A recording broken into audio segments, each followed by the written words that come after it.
मेरे घर के बाहर लगे नीम के पेड़ की छांव में अक्सर शाम को हवा कुछ अलग ही लगती थी, जैसे उसके झोंकों में कोई अनकही बात घुली हो।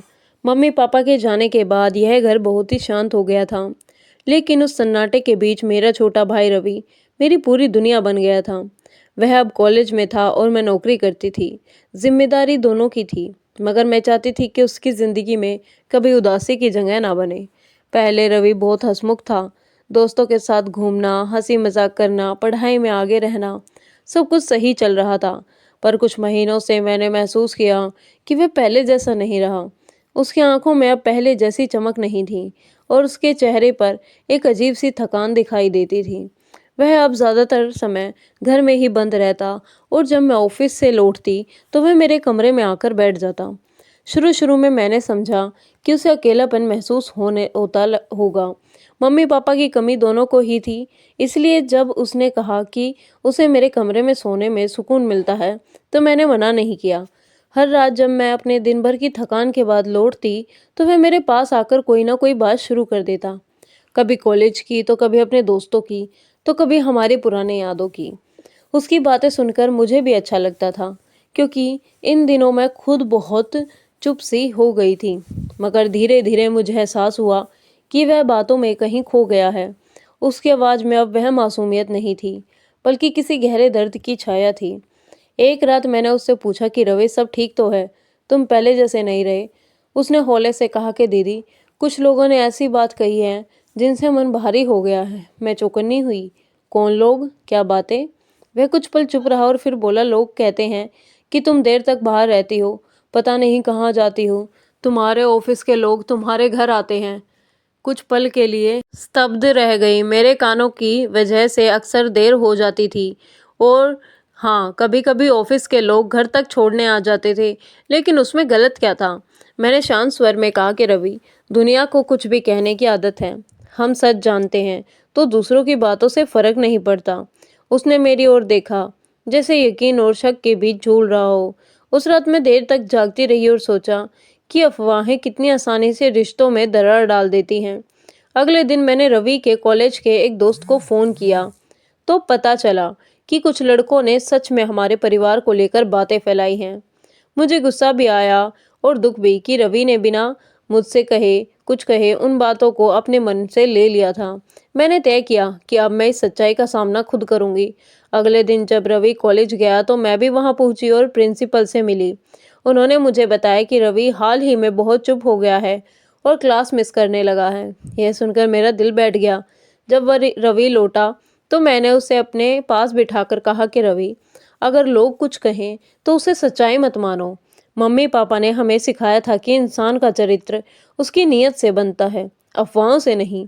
वह कुछ देर तक मुझे देखता रहा, फिर बोला कि दीदी, मैंने कभी आपको गलत नहीं समझा, बस डर गया था। उसके शब्दों में पछतावा था। मैंने उसका हाथ पकड़कर कहा कि डर को दिल में जगह मत दो। रात बीती, मगर मेरे मन में एक नई बेचैनी जन्म ले चुकी थी। आखिर इतनी अफवाहें क्यों? अगले दिन मैंने पड़ोस की ममता आंटी को यह बात बताई, तो उन्होंने बताया कि मोहल्ले में किसी ने मेरा ऑफिस की गाड़ी को रात को घर के बाहर खड़ा देखा था और बातें शुरू कर दी। बस वहीं से आग भड़क गई। मुझे समझ आया कि समाज कितनी जल्दी किसी की इज्जत पर उंगली उठा देता है, खास करके तब जब कोई औरत अकेले घर चलाती हो।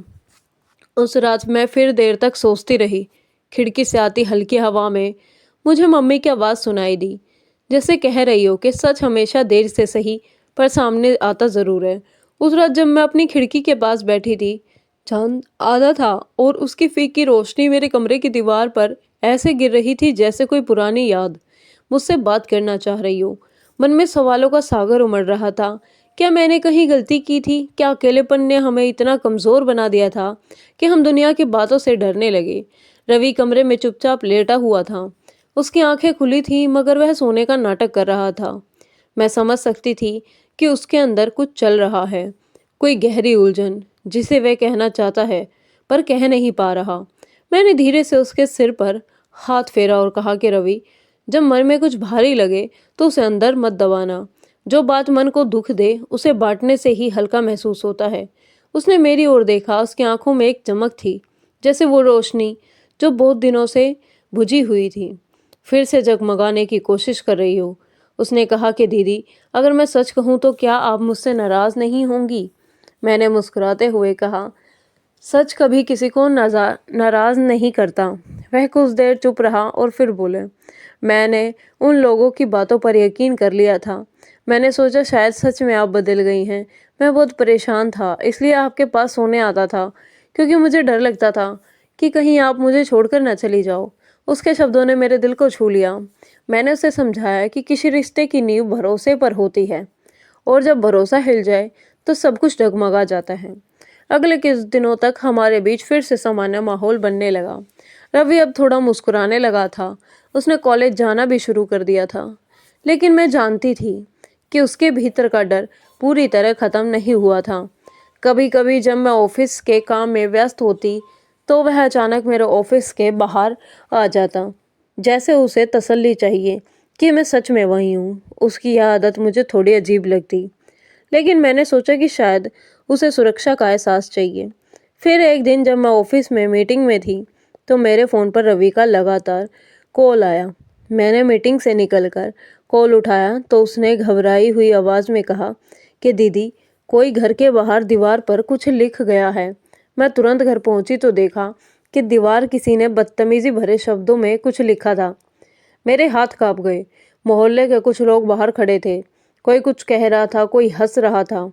मैंने सबको अनदेखा कर दिया और चुपचाप दीवार पर पानी डालकर बस वह सब मिटा दिया। मगर उस दिन के बाद मेरा भाई फिर से चुप हो गया। रात को मैंने उससे कहा कि रवि, हम सच्चे हैं तो किसी की बात से डरने की जरूरत नहीं है। उसने बस इतना कहा कि कभी कभी सच्चे लोगों को ही सबसे ज़्यादा दर्द मिलता है। वक्त बीतता गया। मैंने फैसला किया कि अब मैं शहर बदल दूंगी। उसी दिन रवि के कॉलेज से सालाना कार्यक्रम था, जहां उसे स्पीच देनी थी। उसने स्टेज पर जाकर बोला कि कभी कभी लोग सच्चाई से ज़्यादा झूठ को मान लेते हैं, क्योंकि झूठ दिल को सुलझाता है। लेकिन मैं आज ये कहना चाहता हूँ कि अगर किसी ने मेरी दीदी जैसी इंसानियत इंसानियत देखी होगी तो वह कभी अफवाहों पर यकीन ना करता। सब तालियां बजाने लगे और मेरी आंखों में आंसू आ गए। मुझे लगा जैसे सालों बाद मेरे दिल से कोई बोझ उतर गया हो। रात को जब हम लौटे तो रवि ने धीरे से कहा कि दीदी, अब मैं समझ गया हूँ कि दुनिया की नज़रों से ज़्यादा अपनी नज़रों में सच्चा रहना ज़रूरी है।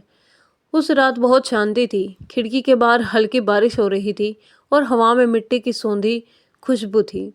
मैंने सोचा कि शायद मम्मी पापा वहीं ऊपर से हमें देख रहे होंगे, मुस्कुरा रहे होंगे।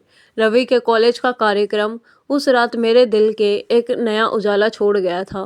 मुझे लगा कि अब सब कुछ धीरे धीरे सामान्य हो जाएगा।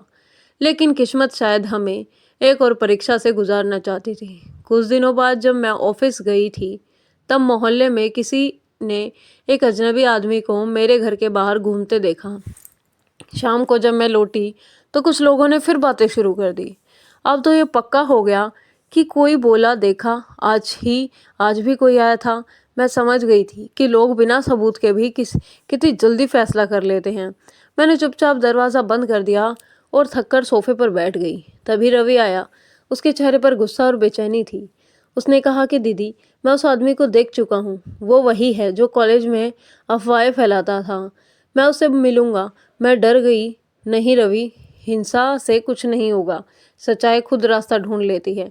लेकिन मैं मानने को तैयार नहीं था। अगले दिन मैं कॉलेज गया ही नहीं। मैंने उसे कई बार फ़ोन किया मगर उसने उठाया नहीं। शाम को जब वह लौटा तो चुप था, चेहरे पर थकान थी। मैंने पूछा, कहाँ था तू? तो बस इतना बोला कि कहीं नहीं दीदी, थोड़ा दूर चला गया था। सोचने उसकी आंखों में कुछ ऐसा था जो मुझे डरा रहा था, जैसे किसी ने उसके अंदर की मासूमियत को छीन लिया हो। रात बहुत भारी थी, बाहर बारिश हो रही थी और बिजली की गड़गड़ाहट कमरे में गूंज रही थी। मैं खिड़की के पास बैठी थी, तभी रवि मेरे पास आया और बोला कि दीदी, अगर मैं कुछ गलत कर बैठा हूँ तो क्या आप मुझे माफ़ कर पाएंगी? मैं चौंकी कि क्या मतलब? उसने आंखें झुका ली। मैंने उस आदमी को बहुत डांटा। शायद उसे चोट लग गई। मैं घबरा गई। रवि, ये तुमने क्या किया? वह बस इतना बोला कि वो झूठ बोल रहा था। मैं और बर्दाश्त नहीं कर पाया। मैं तुरंत बाहर निकली। मोहल्ले के कोने पर वही लड़का था, गिरा हुआ, लेकिन ज़्यादा घायल नहीं था। मैंने उसकी मदद की और समझाया कि गलती किसकी थी, यह अब समाज तय नहीं करेगा। अगले दिन पुलिस आई, मगर सबने सच्चाई देखी कि कोई बड़ा झगड़ा नहीं हुआ था, बस गलतफहमी थी। पर इस घटना ने रवि को भीतर से हिला दिया था। वह कई दिनों तक कमरे से बाहर नहीं निकला। मैंने उसे समझाया कि प्यार से बात की, असली मनोस्थिति को संभालने की कोशिश की।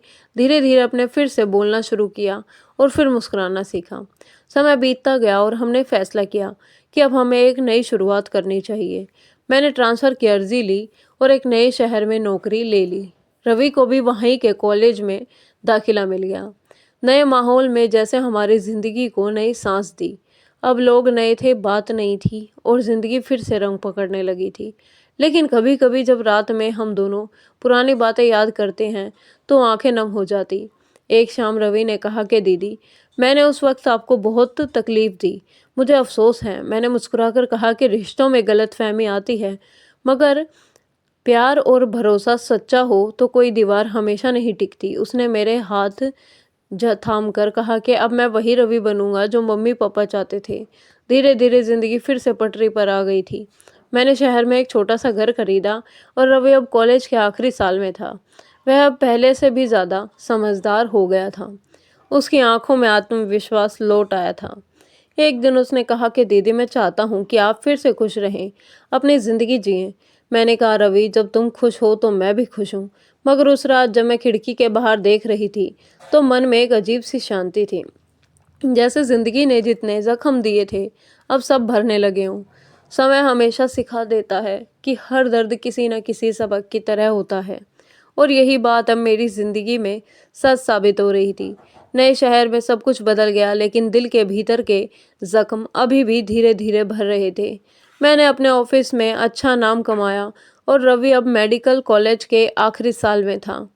तो जिस दिन उसका रिजल्ट आया, मैं दरवाजे पर खड़ी थी और रवि भागता हुआ मेरे पास आया। उसके हाथ में सर्टिफिकेट था, आंखों में खुशी की चमक। दीदी, मैं डॉक्टर बन गया। उसकी आवाज़ सुनते ही मेरी आंखों में से आंसू झरझर गिर पड़े। वो आंसू गम के नहीं बल्कि गर्व और राहत के थे। मैंने उसे गले लगाते हुए कहा कि तुमने मम्मी पापा का सपना पूरा किया रवि, अब मुझे कुछ और नहीं चाहिए। उस पल मुझे लगा कि मेरी सारी मेहनत, सारे त्याग, सारी रातों की बेचैनी, सब कुछ सफल हो गया। लेकिन जिंदगी यहीं नहीं रुकी। कुछ महीनों बाद रवि को एक सरकारी अस्पताल में नौकरी मिल गई थी और उसने मेरी जिंदगी में एक और खुशखबरी लाकर रख दी थी। दीदी, मुझे किसी से प्यार हो गया है। मैंने मुस्कुराते हुए कहा कि अच्छी बात है, पर इस बार सोच समझकर फैसला करना।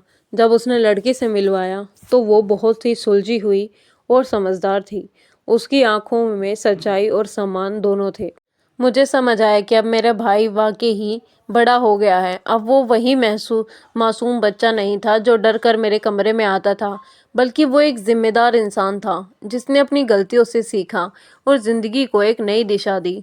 फिर एक दिन रवि ने कहा कि दीदी, अब आपकी बारी है। अब आप भी अपनी ज़िंदगी जिएं। आपने हमेशा सबके लिए जिया, अब थोड़ा अपने लिए जिएं। उसकी बात ने मुझे भीतर तक छू लिया। सच कहूँ तो मैंने कभी अपने बारे में सोचा ही नहीं था। सारी उम्र मैंने अपने भाई की परवरिश, उसकी पढ़ाई और उसके भविष्य को लेकर जिया था।